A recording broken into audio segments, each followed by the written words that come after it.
আমাদের সঙ্গে মৌলবাদের কোনো সম্পর্ক নেই। আমরা এই কথা করে স্পষ্ট করে বলতে চাই যে বাংলাদেশে কোনো মৌলবাদী দল এখানে ক্ষমতায় আসবে তার কোনো সম্ভাবনা নাই।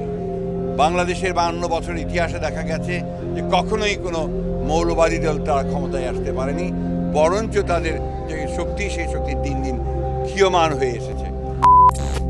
বিশেষ করে বিএনপির শ্রদ্ধাভাজন মহাসচিব, আমি নাম নিয়ে বলছি, মির্জা ফখরুল ইসলাম আলমগীর স্যার, মানে কয়েকদিন ধরে যে কথাগুলো বলছেন, টিআইবির মহাপরিচালক ইফতেখারুজ্জামান এই লোকটা সহ যে কথাগুলো এই কয়েকদিনে বলছেন, আপনারা আশা করছি আপনাদের ভাষা পাল্টাবেন। কিছু হলে আলেমদের নামে, এদেশে ইসলামপন্থীদের নামে মৌলবাদ ট্যাগ দিয়ে দিচ্ছে।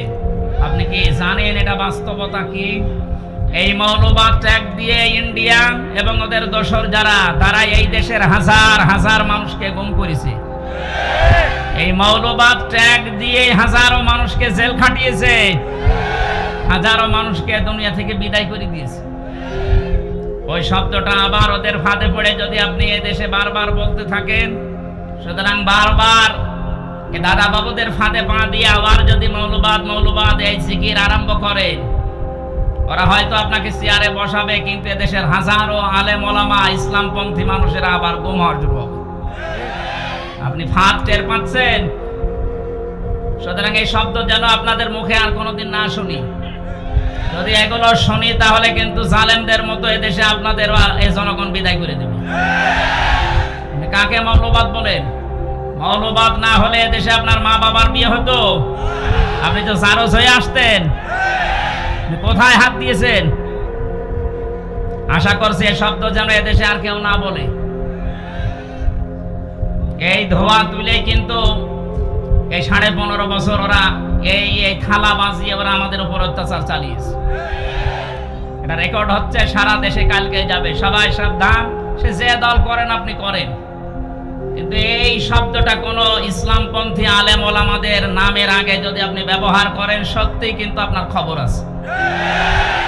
সুতরাং আমি আবার সাবধান বাণী উচ্চারণ করছি দেশের 18 কোটি মুসলমানের পক্ষ থেকে, মৌলবাদ এই শব্দটা যেন এদেশে উচ্চারিত না হয়।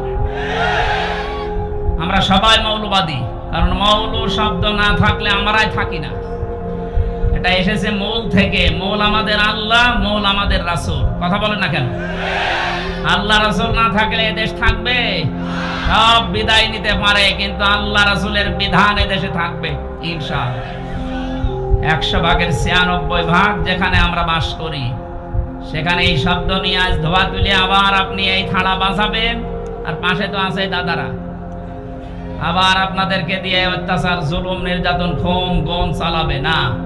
আমরা চাচ্ছি এই জন্য এই 65 জন না, 100 জনের 100 জনের পরিবর্তন করে চেয়ারগুলো সব সংস্কার করতে চাই, আর এটা খুব তাড়াতাড়ি।